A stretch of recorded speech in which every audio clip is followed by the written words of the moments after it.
nada que ver con lo que yo estoy diciendo. Estoy diciendo que usted ha dicho una cosilla antes que además no es del todo cierta, porque si un menor va, por ejemplo, a comprar alcohol o va a una discoteca, le piden el DNI y le pueden pedir el DNI para ciertos temas. Y en el autobús, yo le aseguro que en muchos sitios en España piden el DNI porque tienen situaciones como tales, o sea, que no es así.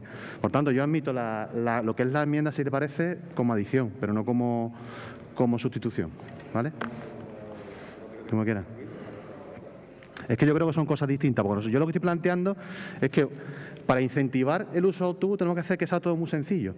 O sea, yo planteaba incluso una serie de cuestiones que yo creo que son importantes, que tenemos que aportar a los ciudadanos, como por ejemplo, no sé, una cosa que siempre es tediosísima, que es el transbordo entre autobuses. Porque cuando yo cojo un autobús, me hago un transbordo, se complica tanto el transbordo en el autobús y no se hace de forma inmediata? Por ejemplo, la reducción de los trayectos, el tema de la puntualidad, que a veces no, por desgracia no es la más adecuada.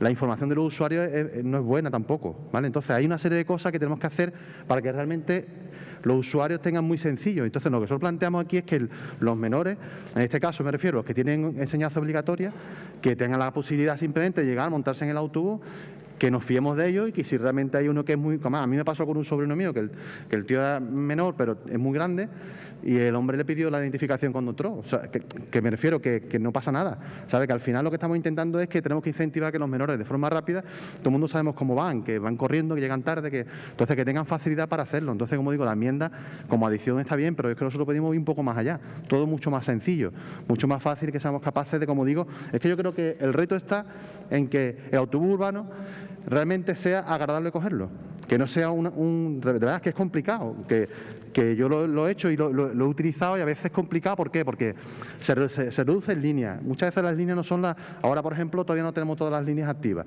Hay 9 líneas menos de las que tiene que haber, por el motivo que sea, pero realmente estamos haciendo que las personas no tengan, digamos, no les sea agradable utilizar el autobús urbano. Y yo creo que es un servicio básico para que nuestra ciudad, el centro de la ciudad, los polígonos industriales, las zonas radiales, para que realmente las personas que usan el autobús realmente lo tengan fácil. Y es que los menores no lo tienen fácil. Y que además estamos hablando muchas veces de conciliación, y poner a una persona en una cola cada año para poder sacar para sus hijos el permiso para el transporte, yo creo que desincentiva un poco el uso del autobús. Por tanto, lo que pedimos simplemente creo que es muy sencillo, que es muy fácil hacer esto y se está haciendo en otros sitios. Es cuestión simplemente de investigar y ver cómo lo están haciendo, pero se está haciendo ya en muchos sitios. Gracias. Señora González. Gracias, señora presidenta. Bien, antes no había pedido la palabra porque realmente no sabía si íbamos a hablar de las tarifas o del servicio de autobuses, pero como veo que ya estamos en ambos, realmente es que no le veo mucho sentido que debatamos acerca de las tarifas, porque creo que no es el problema del uso del autobús. El problema del uso del autobús es precisamente que no es agradable, que no es funcional, que tarda muchísimo, que hay líneas que están completamente colapsadas, que hay muchísimas personas en el mismo autobús y en otras no hay nadie, los trayectos, en fin. Ese es el problema de los autobuses, y eso no se mejora nada más que comprando autobuses nuevos. Pero además tampoco se incentiva poniendo gratis o más barato o más caro. Realmente creo que todos podemos hacer un esfuerzo de humildad y decir que el problema para coger el autobús no es el precio del billete. Creo que en eso estamos todas de acuerdo, ¿no? El billete puede estar más barato o menos barato, podemos bonificar más o menos, pero desde luego no es el problema para coger el autobús. El problema es que te lleva 40 minutos en la parada del autobús esperando que llegue, o que no sabe a qué hora va a llegar, porque los horarios no se... En fin, es otro el debate que hay que tener aquí para los autobuses. Entonces, cuando tengamos un plan de cómo mejorar el servicio, vemos a cuánto nos sale el billete, cuánto es lo que tenemos que recaudar, y entonces decidimos a quién bonificamos y a quién no. Porque una cuestión es bonificar entendiendo por tal ayudar a las personas con cierta necesidad, y otra cosa es incentivar que usemos el autobús urbano, pues tiene que responder a que responda el autobús a las necesidades que tenemos cada una. Ha dicho usted, yo algunas veces lo he cogido, yo también, y entiendo que todas, y es que, bueno, pues sinceramente es bastante precario el servicio, por cuestiones y por razones bastante diversas, de las que no escapa ninguno de los gobiernos anteriores de este ayuntamiento. Pero entonces no le veo ningún sentido a debatir ahora las tarifas antes de debatir que tengamos un servicio en condiciones. Yo lo haría al revés, la verdad. Por otra parte, aprovecho para decir, no me parece nada serio, señor Pérez, que lleve usted a la mesa de movilidad una subida tarifaria. Sí, lo ha llevado, hombre, un representante de Ganemos Jerez estaba en la mesa de movilidad, evidentemente, y lo trajo, no me diga que no, lo ha llevado ahí. Y entonces, ¿qué manera es esta de proponer una subida tarifaria tan poco rigurosa? Quiero decir, si usted quiere subirla, y si no lo quería, ¿para qué lo dice la mesa de movilidad? ¿Qué sentido tiene eso? Es que no tiene ningún sentido. No tiene ningún sentido. Si no lo pensaba hacer, ¿por qué mueve el ajetrea? No le veo, de verdad, creo que esto no tiene ningún sentido, ni que lo debatamos aquí en el Pleno, ni que subiera, ni me parece que la forma fuera llevarlo a la mesa de movilidad. Si usted de verdad entiende que hay un problema que quiere solucionar a través de la vía tarifaria, pues llévelo a donde lo tiene que llevar. Muchas gracias. Señor Cardiel. Bueno, pues sinceramente creo que es un debate muy interesante, el que estamos teniendo. Por lo que sea, de forma fortuita, al final este debate ha entrado en el Pleno, por lo que sea, el Partido Popular trae esta moción, y creo que es bueno que hablemos, que podamos debatir sobre cómo vemos los grupos políticos el sistema de transporte y asociado a esa subida de tarifas que se plantea igual, se ha planteado ahora. Vamos a ver, señor Pérez, decirme que el precio del autobús ahora es el del año 36, más allá de que es una anécdota que ha querido usted comentar, en realidad el precio del autobús no son 11 céntimos, es 1,10. Lo que pasa es que está bonificado para los pensionistas. Estamos hablando de cosas diferentes. Bueno, no intenta hacer, que es que no se ha subido el precio del año 36, que eso es lo que parece dar a entender, ¿no? Y es que no es de eso es lo que estamos hablando. El sistema de autobuses creo que tiene el potencial suficiente, la flota, el personal, la empresa, el músculo suficiente como para poder que nos sentemos y resetearlo. Es urgente, es necesario. Es que el problema no es la subida de tarifa, el problema es que no se utiliza el transporte urbano porque no es útil. Estoy muy de acuerdo con lo que ha dicho la señora González, que el problema no es las tarifas. Yo no tendría problema en tener una tarjeta mensual que me costara 30 euros o lo que fuera, o 40 euros, si me va a garantizar movilidad a mi puesto de trabajo, garantizar la movilidad al centro de estudio, rapidez el poder dejar el coche privado en mi casa o incluso no disponer de coche privado. Al final también es una cuestión de clase, Entonces, el problema es que si el servicio no funciona, a discutir las tarifas previamente es un error y es darle palo a un avispero de forma innecesaria, cuando creo que en el sentido común está claro que al servicio de autobuses hay que darle la vuelta. Y yo no sé por qué no se ha hecho antes, porque es que el servicio es altamente deficitario y altamente deficiente. Y creo, no sé, corregidme, pero creo que en eso estamos de acuerdo. Creo que la señora delegada de Economía se daría un alegrón si conseguimos revertir los números que tiene Comujesa por el servicio de transporte urbano. O sea, que es que yo creo que se hace urgente en el que nos sentemos. ¿Cómo se diseñan las líneas? ¿Cuáles son las paradas? ¿Cuál es la flota? ¿Cómo cubrimos los barrios? Eso lo tienen que hacer, evidentemente, técnicos, pero también la opinión pública y la opinión política tenemos que aportar en ese sentido, ¿no? Nosotros en Adelante Jerez hemos presentado una idea que es la de Metrobús Jerez, que es básicamente eso, facilitar el transbordo como parte natural del viaje, poder cambiar de líneas más cortas, pero que al final consigamos que el transporte urbano sea solución a los problemas de movilidad de la gente, y entonces veremos cuánto cuesta ese servicio y cuánto le cobramos a la peña y cuánto lo bonificamos si es necesario bonificarlo, ¿no?, como transporte público. Muchas gracias. Grupo Popular. Ciudadanos. No. Grupo Socialista.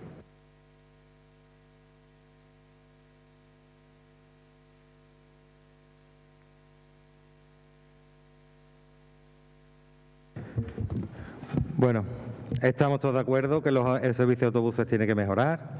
Está clarísimo que tiene que ser más eficiente, más apetecible. De todas formas, señor Martínez, le tengo que decir que cuando eran azules, esto estaba muchísimo peor y se está mejorando. Estoy de acuerdo en que no todo se basa en autobuses nuevos. Tenemos esa asignatura pendiente, pero eso tiene que generar bastante consenso. El tema del estudio de líneas, frecuencias. Lo que pasa es que ahora mismo estamos en un momento muy especial. Estamos en un momento especial que a fin de año la empresa tiene que salir no puede salir en pérdidas. No podemos arriesgarnos a que Comujesa entre en causa de disolución. Y bueno, quien piense que todo esto es un tema de tarifas, pues mire, yo no voy a luchar contra las creencias, pero sí voy a dar datos. El autobús ha bajado el nivel de usuario a un 50% sobre el año pasado. En las mismas fechas, comparando fechas, un 50% sobre la ocupación que teníamos, que era del 30% de la oferta. Esa es la realidad, por muchas razones. Bien. ¿Pero está hablando de 2020?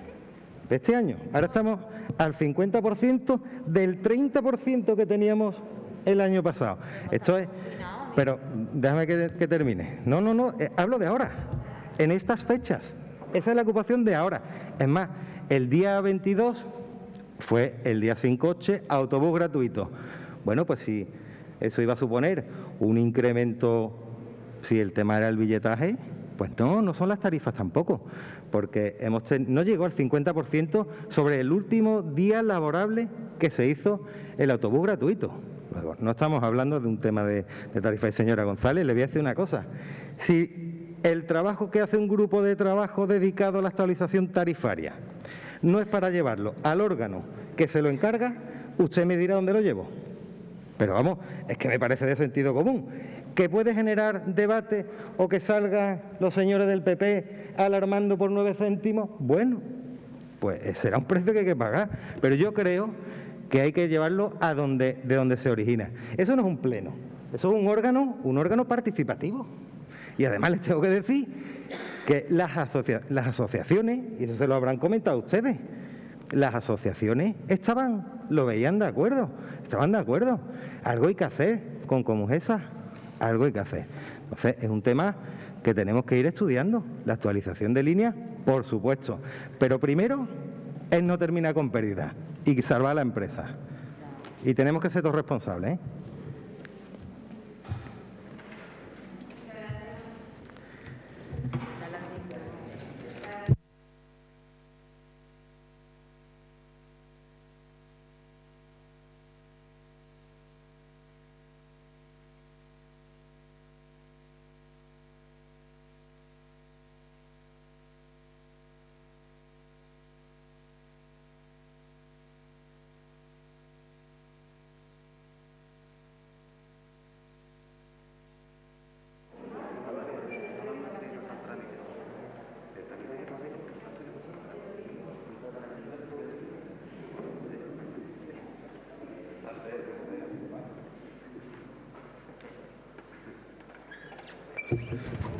Muchas gracias, señora presidenta.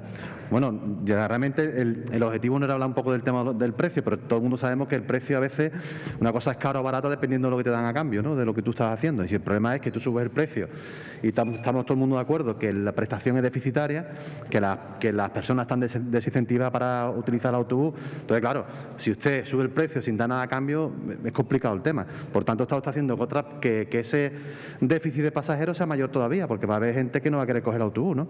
Por tanto, está claro que aquí tenemos dos problemas importantes con el tema del autobús. Bueno, que Comujesa ha cerrado con un déficit de 732.000 euros, a pesar de que el Ayuntamiento ha puesto 10 millones de euros para que esto que usted dice no entre en disolución, pero a pesar de eso es un problema grave económico. Por tanto, la solución, sinceramente, no va a pasar porque usted suba a los pensionistas el billete. Pasa por tomar una serie de medidas, varias, que se están poniendo sobre la mesa, que yo creo que sería interesante, como dice el señor Carriel, que profundicemos más en ella porque es importante, pero pasa, por ejemplo, con las propuestas que ellos han hecho, el tema de Metrobús, que yo en su día lo vi, me pareció, con algunas salvedades, pero me pareció interesante la propuesta. Nosotros, por ejemplo, propusimos el tema de poner lo que es la tarjeta universal para el transporte único, que mi hija, por ejemplo, se dio a estudiar fuera ahora y lo primero que le han dado es una tarjeta.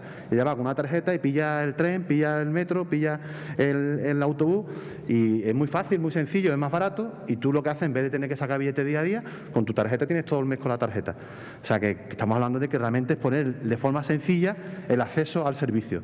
Nada más que eso. También nosotros hemos propuesto, como digo, la no subida de los billetes, porque entonces la gente deja de coger el autobús.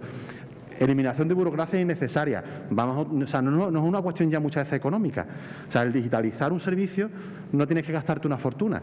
A veces simplemente es utilizar medios que ya existen para que yo, con medio de un código BIDI o por medio simplemente de una app o por medio son cosas que son relativamente económicas, somos capaces de solventar a veces las dificultades que hay para los transbordos, para sacarte los bonos, para una serie de cosas que realmente a veces son muy difíciles.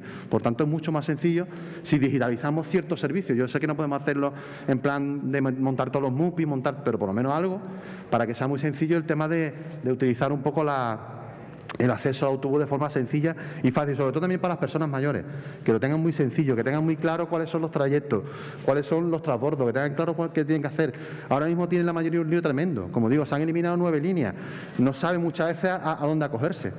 Si tienen 9 líneas con una frecuencia mucho menor, trayectos mucho más largos, tienen unas complicaciones grandes para poder acogerse al servicio. De verdad, lo estoy haciendo como de una forma positiva. O sea, que tenemos que solucionar cuestiones que no son cuestiones económicas, son cuestiones de organización, de dedicarle un montón de horas, de clavar codo, de decir, oye, ¿cuál o qué método está funcionando en cualquier otra ciudad que a mí me va a servir aquí también? Porque es cuestión de ir buscando soluciones. A veces no tienes que inventarte nada que ya existe, sino son cosas que realmente ayudan a potenciar y mejorar el uso. Gracias. Vale, pues pasamos primero a la votación de la enmienda. ¿Vale? ¿Voto a favor de la enmienda?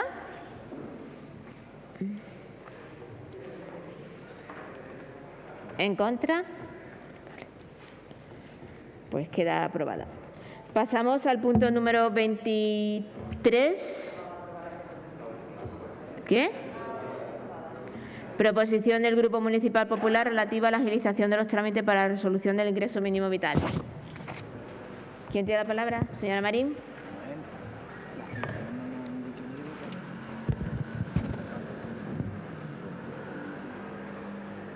A finales del pasado mes de mayo, el Consejo de Ministros aprobó mediante un Real Decreto Ley la puesta en marcha de una prestación no contributiva de la Seguridad Social que aseguraban iba a garantizar unos ingresos mínimos a quienes carecen de ello. La propia ministra de Hacienda y portavoz del Gobierno, María Jesús Montero, insistía en los compromisos adquiridos por el Ejecutivo y que la implementación de la misma se había agilizado atendiendo a la intensa crisis económica y social causada por el COVID.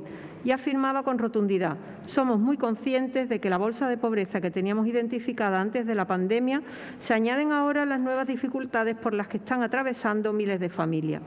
Sin embargo, la realidad práctica de esta medida, cuyo objetivo teórico era la de erradicar la pobreza y favorecer la participación en el mercado laboral y la inclusión social de las personas en situación de vulnerabilidad, es muy distinta a la que se había prometido, ya que después de 3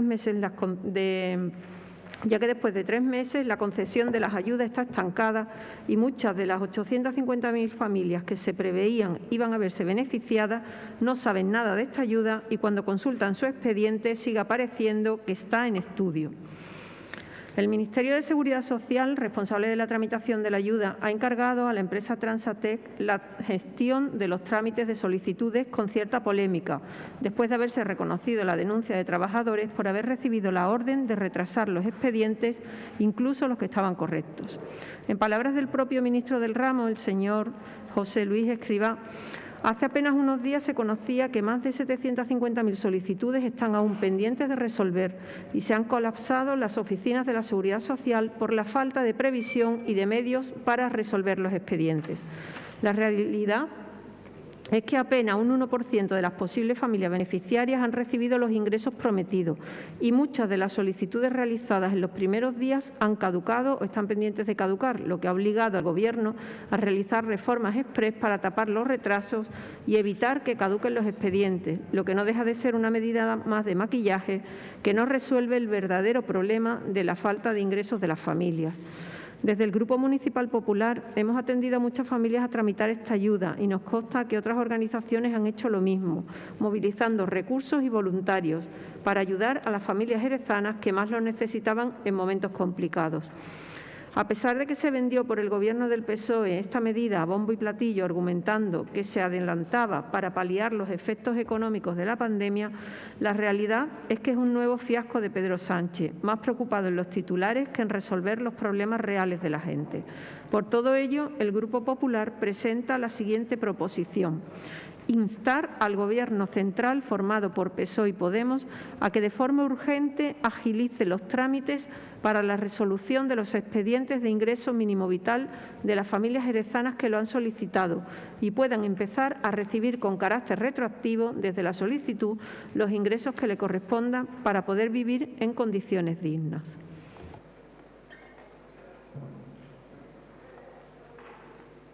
Muchas gracias. Grupo Ganemos.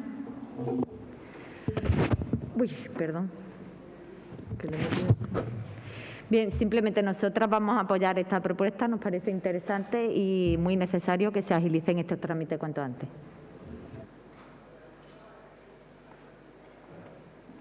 Grupo Adelante. Sí, muchas gracias. Bueno, comentaba la señora Marín del Partido Popular, bueno, la cantidad de expedientes que han quedado que están sin resolución a día de hoy. Ayer pude leer en prensa, preparándome la intervención, que hay un 85% de las solicitudes que están sin resolución, ni positiva ni negativa, sin resolución, y que de ese 15% solo un 9% han sido aprobadas y que de ese 9% aprobado no todos han cobrado el ingreso mínimo vital. Es una lástima que se juegue con las expectativas de la gente de esta forma, porque, sinceramente, el ingreso mínimo vital y otras medidas que ha tomado el Gobierno de coalición, si bien creo que tiene una intencionalidad de poner freno al desastre que ha sido la crisis del coronavirus, su ejecución ha sido digna de estudio. Su ejecución y su aplicación ha sido un desastre, lo cierto y verdad. Se ha externalizado la resolución de expedientes, empiezan a llegar resoluciones a cuentagotas y para colmo no ayuda tampoco la oposición tan dañina que está haciendo el Partido Popular en sus comunidades, paralizando al día siguiente la renta mínima de inserción y sus planteamientos y su proceso, ¿no? Con lo cual, al final, la gente lleva desde mayo, muchos de ellos, esperando algún tipo de ingreso. Y claro, no estamos hablando de una ayuda puntual y tal, estamos hablando de una situación de urgencia social importante. Entonces, hay una tribuna libre que hizo Isidoro Moreno, un catedrático de la Universidad de Sevilla, con la que yo personalmente me quedo, que si la opción hubiera sido una renta básica universal e incondicional y no un subsidio condicionado, que además con los problemas de brecha digital, que luego vamos a poder hablar, con los problemas de requisitos, de certificados digitales que ha habido y el aparato burocrático, pues esto no hubiera pasado, porque en una renta básica universal, quien más lo necesitan hubieran podido cobrarla desde el primer día sin ningún trámite y quienes no la necesitamos, afortunadamente, lo devolveríamos en nuestra declaración de la renta. Al final es una cuestión que eso es viable, económicamente viable, y cuando tú pones tantas trabas burocráticas para la concesión de una ayuda que necesita una aplicación urgente, al final vienen estos problemas. Así que, por supuesto, vamos a apoyar esta moción y esperemos que la resolución del ingreso mínimo vital llegue a tiempo, porque hay muchas familias de Jerez que seguramente estén muy pendientes de ella día a día. Muchas gracias. Ciudadanos, señor Méndez. Sí, muchas gracias, señora presidenta. Desde el Grupo Municipal Ciudadanos vamos a apoyar esta propuesta y me gustaría comentar un tema en relación a la misma, que es que no estaría de más, y creo que viene implícito en el acuerdo, en la solicitud que hace, cuando se solicita que se agilicen los trámites para la resolución de las mismas, es que a lo mejor hace falta también, y pudiera ser objeto de una moción, una enmienda de adición, que se dotara suficientemente al Instituto Nacional de la Seguridad Social como órgano que resuelve este tipo de prestaciones, que se dotara con los recursos suficientes para que se puedan resolver. Porque aquellas personas que hemos estado en órganos que gestionamos prestaciones de la seguridad, como pueden ser las mutuas de accidentes de trabajo, pues hemos vivido en primera persona que, sobre todo en épocas en las que hay graves problemas de desempleo, por ejemplo, que las prestaciones aumentan, y sobre todo las prestaciones de pago directo, que porque sería un caso muy concreto de prestaciones de la Seguridad Social que generan más trámites y al final hay un aumento de burocracia. Decirle que eso, reiterarle el apoyo que por parte del Grupo Municipal de Ciudadanos hacemos a esta propuesta y nada más. Muchas gracias.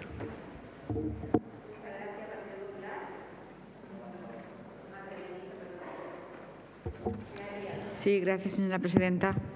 Bueno, todos sabemos que la terrible pandemia y la crisis sanitaria ha conllevado paralelamente una enorme crisis social y el sistema sanitario y social, bueno, pues está como sabemos, ¿no? Esta pandemia ha cogido al mundo entero sin estar preparado, porque nadie esperaba algo así. En medio de esta situación tan grave, tan tremenda, había que rescatar a las personas. Nosotros no podemos dejar a nadie atrás. Por eso el Gobierno ha creado este derecho de ingreso mínimo vital, que es un derecho que a partir de ahora tienen reconocidos todas las personas que viven en este país, pero evidentemente no vamos a dejar de reconocer que la enorme cantidad de solicitudes que se han recibido pues han provocado y están provocando que no se puedan resolver con la rapidez que tanto al Gobierno de la Nación como a cualquiera de nosotros nos gustaría que se resolvieran. Eso es evidente, pero también es consciente de ello el Gobierno y por eso ya ha tomado medidas. Ya ha retrasado ese periodo hasta final de año, lo ha anunciado ya el ministro, para que se pueda cobrar con retroactividad, porque como sabéis finalizaba en septiembre el plazo para cobrar con retroactividad, ya se ha ampliado hasta diciembre. Primera medida importante para que ninguna persona que tenga derecho lo deje de cobrar porque se haya tardado más tiempo en tramitar su solicitud. Y por otra parte, ya está anunciado y se va a hacer, se van a contratar 1.050 personas, 1.050 funcionarios para que tanto la Seguridad Social como en Tesorería puedan agilizar y colaborar a que esto sea así. La propia pandemia y la propia situación en la que estamos trabajando hace que todo se colapse más, porque la atención presencial sabemos que ha estado hasta ahora prácticamente inexistente, pero ahora que existe atención presencial, precisamente para las personas que más lo necesitan, que a lo mejor no tienen las herramientas telemáticas para poder llevar a cabo esta solicitud, ¿no? Y esto ha conllevado, bueno, pues que haya 660.000 solicitudes que se han duplicado, peticiones de mucha gente pidiéndolo una y otra vez. Todo ha colapsado, todo ha sido un conjunto de historias que no vamos a dejar de reconocer, pero eso no significa que no se estén tomando medidas ni que el Gobierno sea consciente. Nosotros desde aquí, desde el Ayuntamiento, desde el minuto 1 fuimos conscientes de que esto podía ocurrir, de que las personas la mayoría de las familias que necesitan este recurso iban a tener dificultades para solicitarlo y pusimos desde el minuto 1 el ayuntamiento como tal, un servicio en primer lugar telefónico y también presencial, y hemos llegado a tramitar muchísimas solicitudes con el único interés, sin ninguno más, que ayudar a estas familias y a estas personas para que recibieran el ingreso. Muchas gracias, señora Collado. Señora Marín. Señora Collado, el tema de este ingreso mínimo vital es algo que se iba a llevar a cabo sí o sí, independientemente de la pandemia. Es decir, se agiliza y se gestiona ahora, o sea, se aceleran los trámites para que se ponga en marcha por motivo de la situación en la que estamos. Entonces, se supone que tenía que haber unas previsiones del volumen de personas que lo iban a poder solicitar, del tiempo de respuesta, por lo tanto, no le eche usted la culpa a la pandemia de este retraso, porque cuando tramita la Junta de Andalucía las cosas, la culpa la tiene la Junta, y cuando las tramita el Gobierno central, la culpa la tiene la pandemia. Entonces, esto es, sinceramente, lo que es un despropósito en la gestión de este Gobierno, como viene siendo un despropósito la gestión en todos los aspectos en los que participa. En cuanto al ingreso mínimo vital, ha sido un despropósito, en primer lugar, el procedimiento de solicitud del mismo. Inicialmente era obligatorio hacerlo de manera telemática. Estamos hablando de personas en situación de vulnerabilidad. Hay algunas que han llegado a la situación de vulnerabilidad y han tenido ciertos recursos, cierta preparación para poder tener un certificado digital y poder realizar esta serie de trámites, pero otras familias, la gran mayoría, seguro que no. Por lo tanto, si se pone en marcha una medida con este tipo de procedimiento, ese es el primero de los despropósitos. El segundo de los despropósitos, la tramitación, que ha originado un colapso en las oficinas de la Seguridad Social porque no habían previsto, no había ningún tipo de previsión sobre el volumen de solicitudes a tramitar y el tiempo que iban a necesitar para ello. Por lo tanto, es otro despropósito. Y, por último, el tercer despropósito, el tiempo que están tardando los solicitantes en recibir información relativa a la situación en la que se encuentran sus solicitudes. Por lo tanto, hay que tener en cuenta que la efectividad en la gestión del ingreso mínimo vital es algo de primera necesidad. Los solicitantes son personas, estamos hablando de personas vulnerables, personas que no se pueden permitir el lujo de esperar para tener cubiertas sus necesidades básicas. Son familias a las que el PSOE, con esta ineficaz gestión, está abocando prácticamente a la mendicidad muchas veces. Y si no llegan a tal situación es por la actuación de organizaciones sociales que son las que se constituyen en permanente red de seguridad y de apoyo de todas estas familias, como puedan ser el caso de la Iglesia, el caso de Cáritas, el caso de otras ONGs que estén ayudando en este aspecto. Muchas gracias. Señora González. Bueno, efectivamente yo estoy de acuerdo en que no ha habido una buena previsión, evidentemente. Quiero decir, cuando se vendió que se iba a hacer, digo se vendió porque se difundió muy rápidamente que se ponía en marcha un ingreso mínimo vital del que se iban a poder beneficiar y se dijo un número determinado de personas a las que se iba a beneficiar, ahí convenía concretar porque el número era muy elevado y entonces era como una medida muy beneficiosa y, por tanto, sin embargo, luego no se ha dotado de recursos suficientes para que llegara en un tiempo prudente. Quiero decir, soy consciente de que esto tiene una dificultad que yo desconozco porque no he trabajado nunca, pero no hay más que ver la Junta de Andalucía. La renta mínima de inserción, pues llevamos años denunciando cuánto tarda en resolverse y en pagarse. O sea, que la media, pues eso son 2 años. Aquí del ingreso mínimo vital llevamos meses. Es decir, que ni unos ni otros lo están haciendo bien. Entiendo que puede haber más o menos falta de voluntad, pero desde luego lo que hay es un problema para gestionar este tipo de prestaciones. Y son diferentes porque la renta mínima no es una prestación, el ingreso mínimo vital sí es una prestación. Bueno, pero está claro que no es fácil, es evidente que no es fácil, si no, mismamente las comunidades autónomas también lo estarían haciendo bien, que no creo que haya la intención de no hacerlo bien. El efecto que tiene sobre las familias es igualmente grave, tanto el ingreso mínimo vital como la renta mínima de inserción. El efecto es el mismo, son familias vulnerables que no tienen recursos, o sea, y las personas que están tramitando esto, pero sí que siempre es lo mismo, que se pone en marcha una medida y luego se va viendo cuáles son los recursos. Si se quiere ser generosa a la hora de poner en marcha una medida, tiene que ir acompañada desde el minuto 1 de los recursos necesarios, porque es que si no, pues pasa esto, que hemos vendido una medida y que resulta que no llega.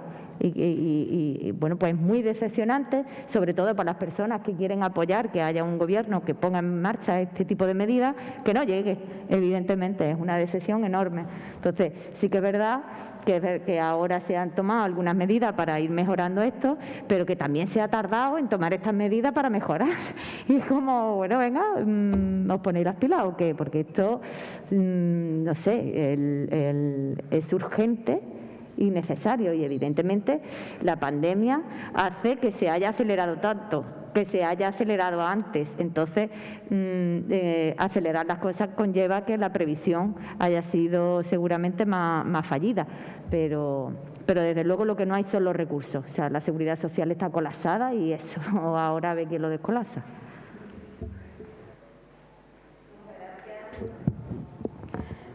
Señor Cardiel, no. ¿Por Ciudadanos? No. Grupo Socialista, señora Collado. Sí. Gracias, señora presidenta. ¿Sabe usted lo que ha sido rápido en las resoluciones que hemos visto últimamente? La rapidez con que la Junta de Andalucía le retiró la renta mínima a las familias cuando supo que existía este recurso. Rápidamente le fue retirando la renta mínima. Eso sí que es actuar con rapidez. Eso se llama actuar con rapidez. Pero mire, el ingreso mínimo vital efectivamente estaba en el compromiso de este Gobierno de la Nación y lo han adelantado un año, lo que significa que al adelantarlo un año, pues evidentemente las dificultades y la rapidez de respuesta pues ha sido menor, pero eso nadie lo cuestiona. Pero también le digo otra cosa, señora Marín, ¿usted en qué burbuja vive?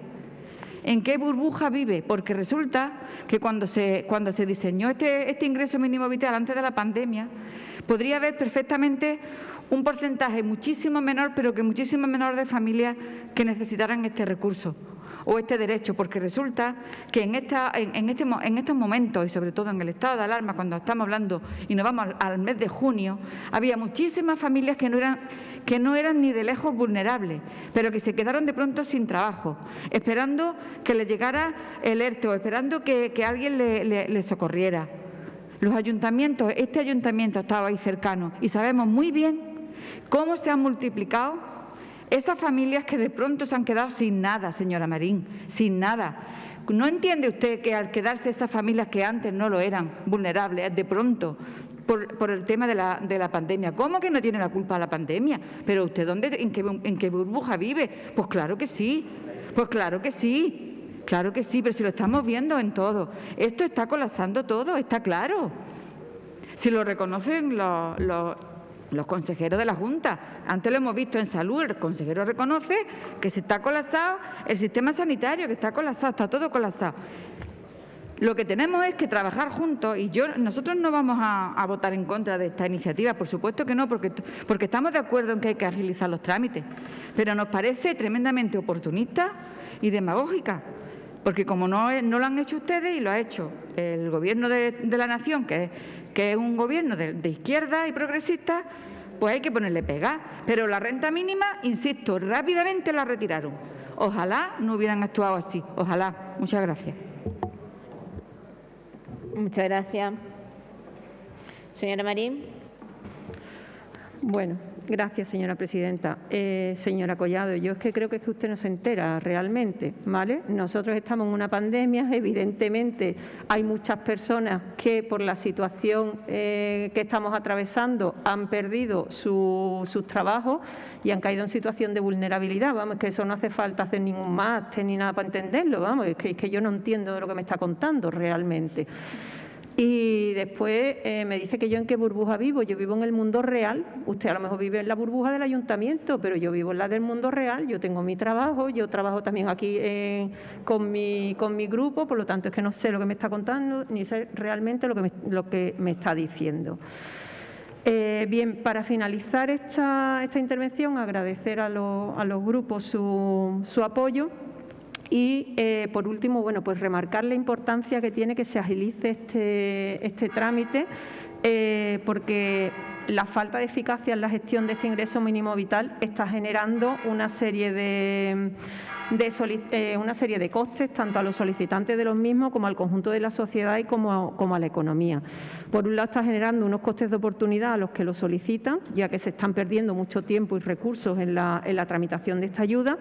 Está generando costes psicológicos originados también porque se están creando unas expectativas que no se han visto cumplidas.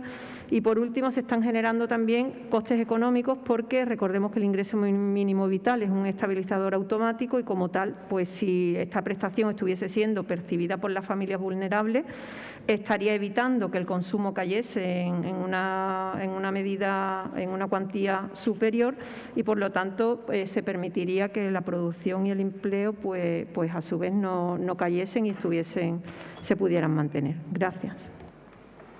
Muchas gracias, señora Marín. Pasamos a votación. Voto a favor de la propuesta.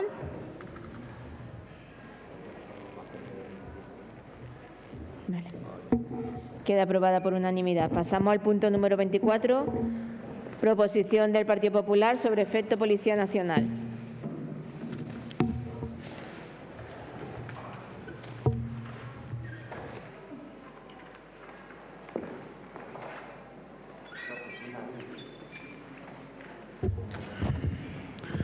Muchas gracias, señora presidenta. En los últimos meses, tras reuniones con diferentes sindicatos de la Policía Nacional, hemos tenido conocimiento de que el Ministerio del Interior ha estado cubriendo las carencias de agentes de la ciudad de Cádiz con efectivo de la Comisaría Local de Jerez. Una situación provocada porque el Gobierno de España no ha aprobado las comisiones de servicio, dejando a la ciudad de Jerez mucho más desprotegida a pesar de su mayor población y mayor extensión. Además, en la última oferta de empleo público no se ha contemplado incremento alguno para las plantillas de las comisarías locales de la provincia. Además de estos recortes en efectivo de la Policía Nacional, decididos por el ministro Grande Marlaska, a principios de este mes de septiembre hemos conocido que de los más de 200 alumnos en práctica de la Policía Nacional destinados a la provincia de Cádiz, solo 25 han llegado a la comisaría de Jerez, una cifra muy inferior a la que han sido destinadas a otras ciudades. A nadie escapa que Jerez es la principal ciudad en número de habitantes de la provincia y además la que mayor extensión ocupa, por lo que el criterio de reparto establecido por el Gobierno de España supone una clara discriminación a Jerez y una mayor sensación de inseguridad de los jerezanos, justo cuando más casos de robos en comercio, ocupaciones ilegales y otros sucesos están ocurriendo en la ciudad. Por todo ello, el Grupo Popular presenta la siguiente proposición: instar al Gobierno de España a incrementar la plantilla de agentes de la Comisaría de Policía Nacional de Jerez y solicitar al Ministerio del Interior rectificación de los criterios de reparto de alumnos en práctica de la Policía Nacional. Muchas gracias.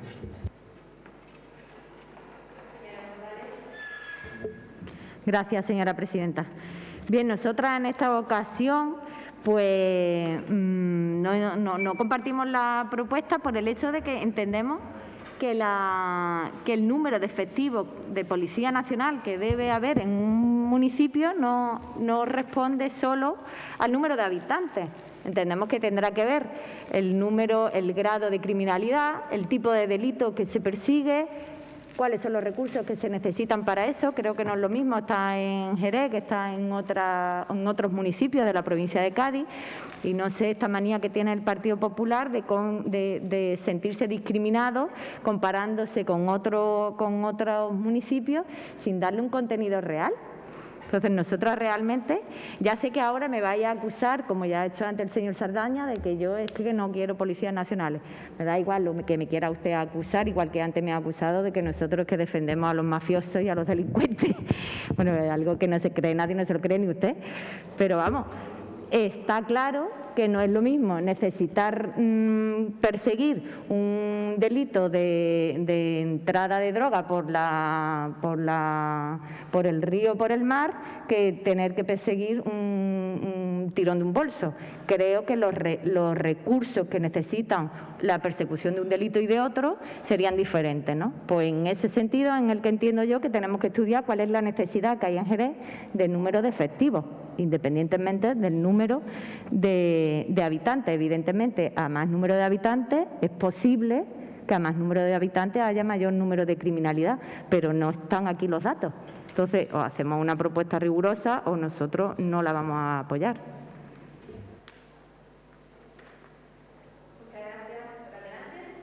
Sí, a ver, compartiendo parte de lo que comenta la señora González, decirle al señor Mateo que evidentemente que Jerez tenga mayor extensión y mayor número de habitantes son criterios importantes, pero no son los únicos criterios. Existen otros muchos, como por ejemplo el índice de criminalidad. Y en contra de lo que usted ha comentado en su exposición de motivos, nosotros no tenemos la sensación de que Jerez sea un lugar inseguro. Eso que usted decía de que estamos en un momento en el que aumentan notablemente la criminalidad, nosotros, créanme, que de verdad esa sensación no la compartimos. Dicho esto, nosotros no tenemos problema en votar. Digo, Izquierda Unida está dispuesta a votar a favor de la propuesta porque sí creemos que puede ser necesario un mayor número de agentes de la Policía Nacional, con independencia de estas cuestiones que le estoy poniendo sobre la mesa.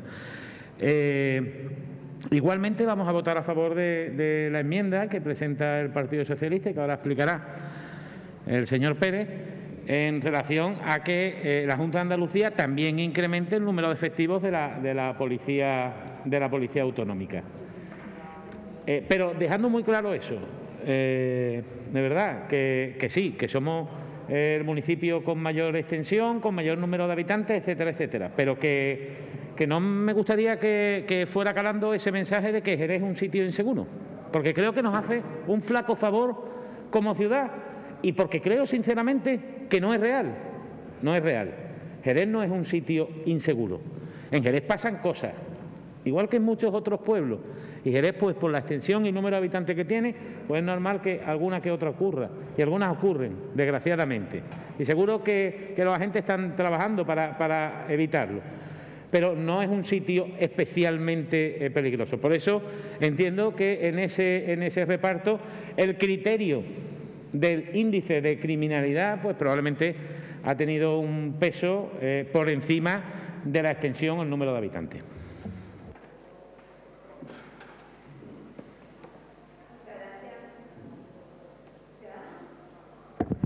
Muchas gracias, señora presidenta. Nosotros decirle al compañero del Grupo Municipal Popular que vamos a apoyar esta moción, porque nosotros sí que hemos visto como de un tiempo a esta parte pues ha habido problemas de seguridad en la zona de Jerez, pero además es que no solamente lo decimos nosotros. Hay una noticia del día 24 del 9 del 2020, hace poquito, que decía que la Confederación Española de Policía exige que se complete el obsoleto catálogo de puestos de trabajo de la comisaría de Jerez. O sea, que hace falta más policía. Y el titular te dice que la CEP alerta del aumento de la delincuencia en Jerez. Faltan policías. No obstante, hay más criterios y qué duda cabe que Jerez tiene todos los mimbres para demandar más policía, porque es que muy cerca de aquí tenemos un aeropuerto, tenemos infraestructura. Algeciras tiene, por ejemplo, la aduana, y yo creo que esos son criterios más que justificables para que se puedan dotar de más Policía Nacional. No obstante, desde el Grupo Municipal Ciudadano también nos queremos acordar de la zona rural, que también son de Jerez. Nosotros nos hemos reunido con algunos sindicatos de la Guardia Civil, porque son ellos los que cubren esa parte de Jerez, del territorio. Y por ello queremos realizar una enmienda de adición en el sentido de instar al Gobierno de España a incrementar la plantilla de agentes de la Guardia Civil con el fin de cubrir las necesidades de las ELA. ¿Vale? Muchas gracias.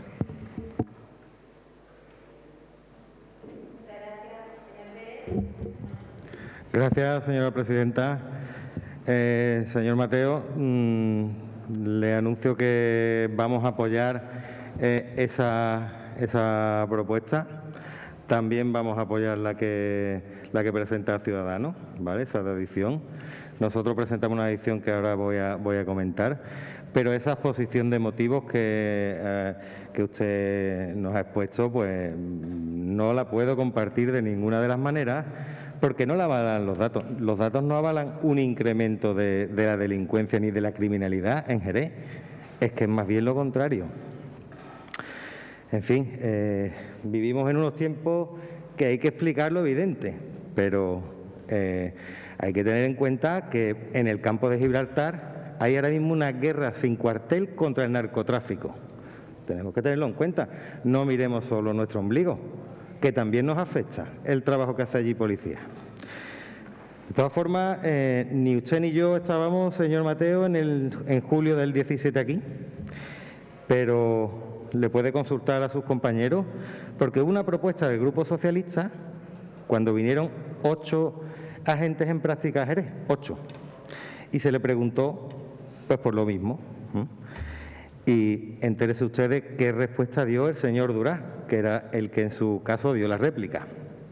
En esos momentos era ministro de Interior Fernando Díaz, del Partido Popular. Bien, vamos a hablar un poco de cifras. El gobierno de Pedro Sánchez ha sacado para el 2020 2.366 plazas. Vamos, creo que supera de largo las 126 plazas que convocó el gobierno de Rajoy en 2013. Si sumamos las plazas de oposición libres convocadas por el gobierno de Rajoy en todos sus años, tenemos 6.316 plazas. 7 largos años fueron.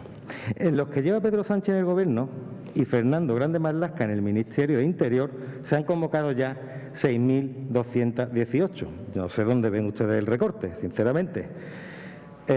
Lo que viene a Jerez en práctica son 25 agentes. 25 agentes. De todas formas, le he dicho a que consulte usted con el señor Duraz la respuesta que dio. Por otro lado, para defender la enmienda, que quiero que se añada ahí, la carencia que tenemos con Policía Autonómica, porque en toda la provincia de Cádiz hay 50 agentes. Yo creo que es claramente insuficiente, necesita un refuerzo, más en estos tiempos que Policía Local se está haciendo cargo y echando una mano para que se cumplan las órdenes de la Junta de Andalucía. Y eso es una tarea que también tiene que hacer ahí Policía Autonómica. Por tanto, tengan a bien votar esta enmienda de adición.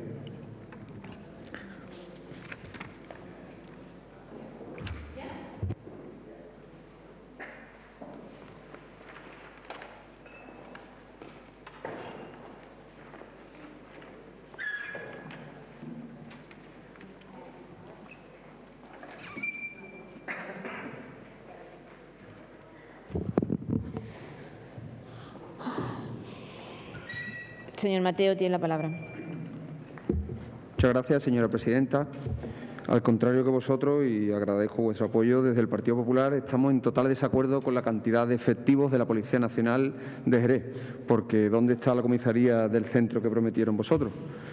Una ciudad como Jerez, con más de 212.000 habitantes, no se puede permitir que el Gobierno central, de la mano del Ministerio del Interior, haya estado cubriendo carencias con efectivos de la policía local. Las circunstancias de la ciudad, en continuo declive y pese a ser la ciudad más poblada de la provincia, ha quedado relegada al cuarto puesto. La Policía Nacional ha recibido en la provincia de Cádiz un total de 201 policías en prácticas pertenecientes a la promoción de ingreso en la escala básica del cuerpo para realizar el módulo de prácticas y con ello completar su formación establecida para integrarse en el cuerpo. Dicho reparto no parece que se haya hecho de manera proporcional a la población de Cádiz y os resumo unas estadísticas que han salido. Por habitante en Cádiz 116.000 habitantes, asignados 30 y por población 29. En Algeciras 121.000, asignados 48 por población 30. En La Línea 63.000, asignados 40 y por población 16. En Jerez 212.000, asignados 25 y por población deberían de ser 53. En el Puerto 88.000, asignados 15 y por población 22. En San Fernando 95.000, asignados 18 y por población 24. En Sanlúcar 68.000, asignados 15 y por población 17. Y en Rota 29.000, asignados 10 y por población 7. Aquí podéis comprobar cómo Jerez queda totalmente desfavorecida, dejándola mucho más desprotegida, aun teniendo mayor número de habitantes. Muchas gracias. Muchas gracias. Pasamos a votación. ¿Voto a favor de la propuesta? ¿Qué?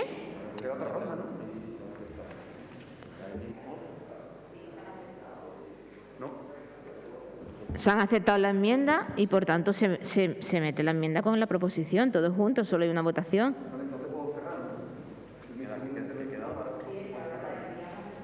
Ah, vale. Bueno, pues usted, si otro grupo no desea intervenir, señor Pérez, pues venga.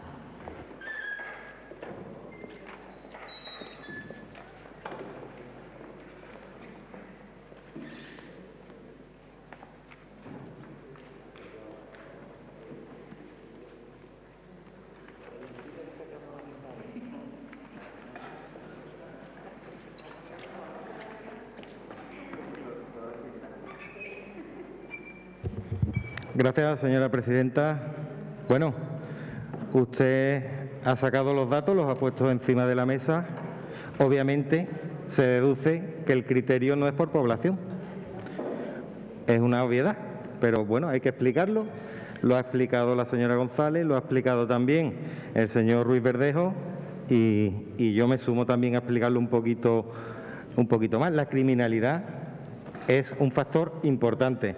Y mire usted, si van más efectivos a La Línea o a Algeciras, ¿por qué será? Yo creo que lo lógico es que se utilicen unos criterios de eficacia policial, que es lo que se está haciendo. Que allí, por cierto, tanto Policía Nacional como Guardia Civil lo están pasando canuta. Desde aquí mi apoyo. La criminalidad en Jerez se viene reduciendo progresivamente desde el año 18. No tenemos unos niveles muy altos. A ver, este es un tema que hay que tratarlo de verdad con un poco de responsabilidad.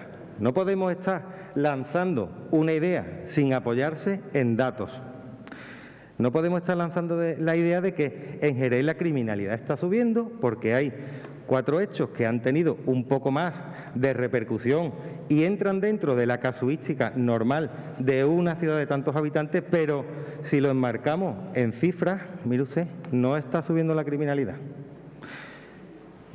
Digo que hay que tener cuidado y que ser responsable porque nos estamos echando tierra encima. Es que Jerez también, de Jerez hay que cuidar la imagen. Ustedes cuando hacen eso no le hacen daño al gobierno socialista. Nosotros algún día dejaremos el ayuntamiento. Le están haciendo daño a la ciudad. Por eso creo que tenéis que ser responsables todos los que os dedicáis a hablar de incremento de la seguridad. Eso de alarmar, por favor, tened cuidado con eso. Nada, repito, mi voto va a ser favorable a la enmienda de Ciudadanos y a las proposiciones de... por cierto, ¿se acepta la enmienda? Gracias. Muchas gracias.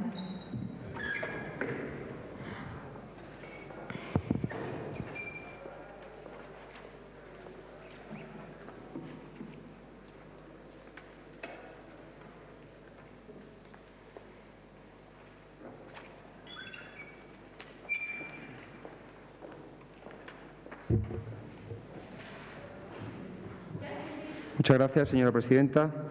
Señor Rubén, si le hacemos daño a nuestra ciudad pidiendo más efectivo de la Policía Nacional aquí, que venga Dios y lo vea. Pues para concluir mi intervención y para que vean la importancia que supone la necesidad de aumento de efectivos de la Policía Nacional en Jerez, os detallo los siguientes datos a destacar. En 2019, los sindicatos policiales denunciaban la falta de 100 policías en Jerez y que se quejaban de la falta de plazas ofertadas en la ciudad. En julio de este año se criticó que, a pesar de la falta de efectivos, derivaban policías nacionales a Cádiz. En agosto se volvió también a denunciar la falta de Policía Nacional en Jerez.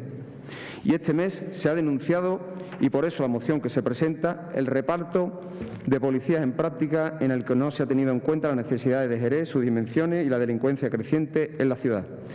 Por ello, agradezco a los grupos que apoyen en dicha proposición. Aceptamos la enmienda tanto del Grupo Socialista como del Grupo Ciudadano y lo que queremos no es solo que haya más policía autonómica en Jerez. Lo que queremos desde el Partido Popular es que Jerez tenga una unidad propia de policía autonómica. Muchas gracias. Muchas gracias. Yo quiero aclarar una cosa, simplemente no hay presupuestos generales del Estado hace muchísimo tiempo. En los presupuestos generales del Estado donde están las plazas vacantes para los policías. Por tanto, ahora mismo también estamos sufriendo la rémora de hace muchos años atrás, cuando en los presupuestos del señor Rajoy no se contemplaban las suficientes plazas policiales como para poder hacerlo. De todas formas, voy a decir una cosa. Cuando se convoca unas plazas policiales, desde que se convocan hasta que tenemos los policías efectivos aquí, pasan mínimo 3 años. Oposiciones, años de academias en Ávila, por tanto, bueno, nos apuntamos todos a tener más policías, pero vamos a ser realistas, esto no es de hoy para mañana.